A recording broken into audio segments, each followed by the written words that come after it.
Adventures. Hey guys, Chuke here with Chuke's Outdoor Adventures. Thank you to all the viewers who are sending in links, logging into my website and telling me about these bear attack stories. I can't even keep up with them anymore. I've got at least 5 more this week of bear attacks happening all over the country in North America. It's hard to keep up with them, folks. The family of the lady in Kenai that was just outside her house, basically in her neighborhood, that got dragged by that big brown bear, they are asking for people to give them some space and be kind in their words. And they've also put up a GoFundMe account. If you log on to KTUU.com's news channel, their website, there is a link on that news story to the GoFundMe for that woman. Very sad story.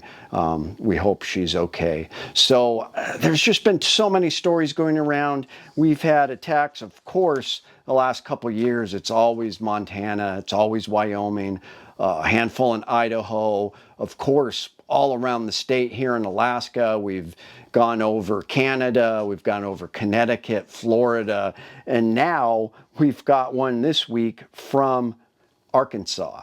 And I didn't expect that another bear attack to be from Arkansas, but this guy is severely injured. So new details released after bear attack severely injures elderly man in Franklin County. The man is reportedly in stable condition after being transferred to UAMS in Little Rock.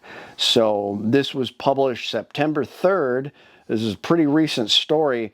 Franklin County, Arkansas. A man was injured after a black bear attack in Franklin County on Wednesday afternoon, according to state officials. The man, who was in his 70s, was reportedly working on a tractor on the side of the road when he was attacked by the bear. The incident occurred on Mulberry Mountain Lodge property near Highway 23. Keith Stevens with the Arkansas Game and Fish said the bear was, I'm used to fish and game, it's game and fish there.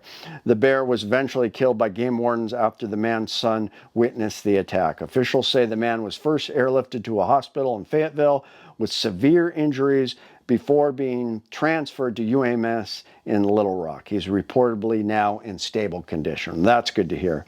On September 4th, officials confirmed that the bear was smaller than normal at around 70 pounds. That's a small bear, but if you think about it, a 70-pound dog, like a 70-pound pit bull, that's a big dog, and that can kill somebody. So just imagine a bear that can also use its claws as well as its teeth.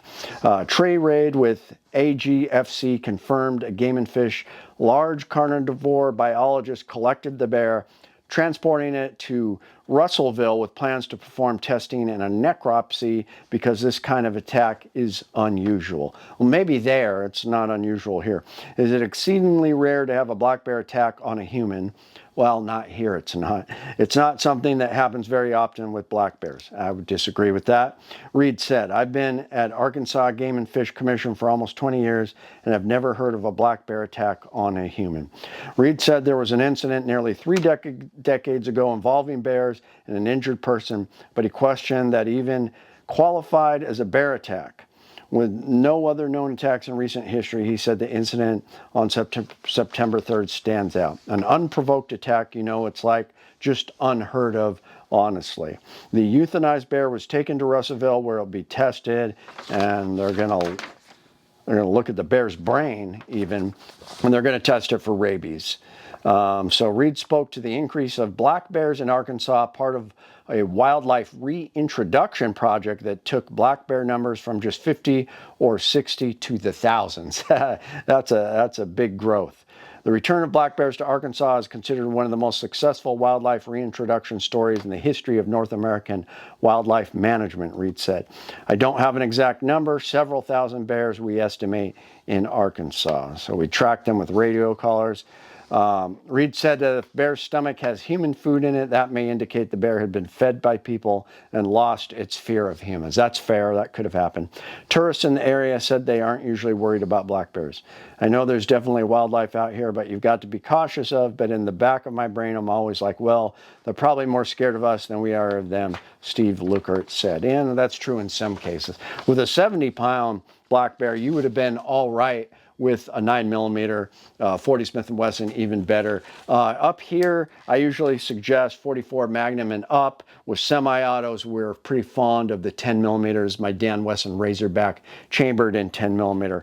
Great bear defense pistol. The Glock 20 is good. The XDMs are good. The FN 510 is good. Even the SIG X10 is a great pistol. So moving on to another article somebody sent me. This is a recent one from Cowboy State Daily, and it's talking about people might think bringing their dogs to grizzly country makes them safer because their dogs are loyal, dutiful companions, but they actually put you in danger, put themselves in danger and their owners, and I would agree with that. We've had one case just in the last few weeks where the dog kind of brought the bear back for attack, and it just talks about it's just dangerous, and people would not guess it. Now, if you have a Karelian bear dog or a Russian bear dog that's trained, that's probably a different story, but this talks about some incidents that happened from 1901 to 2023, all involved black bears, brown bears, including grizzlies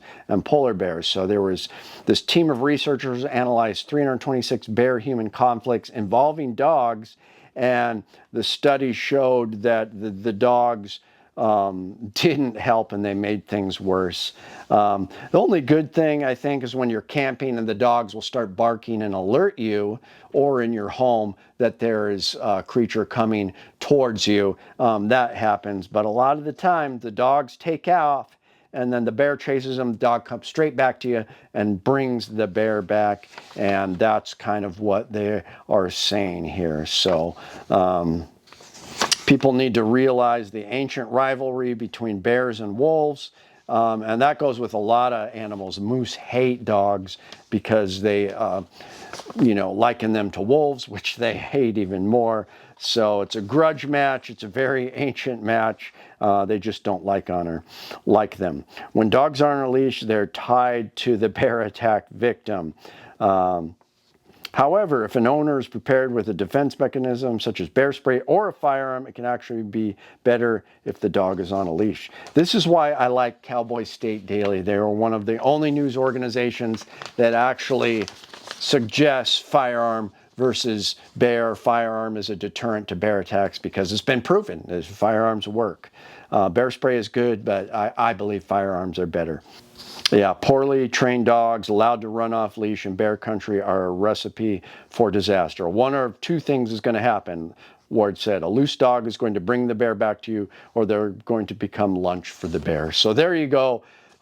Just be careful if you're going to bring your dogs out in bear country. Thanks for tuning in, guys. I'll have another video up in the morning. It's Chuke, your friend in the field. My name is Chuke. I like to trade my guns just for fun, but now I have none. Oh, look, get shot by a bear, but I don't care. I got a 10mm. Chuke's Outdoor Adventures. Watch you all die every time.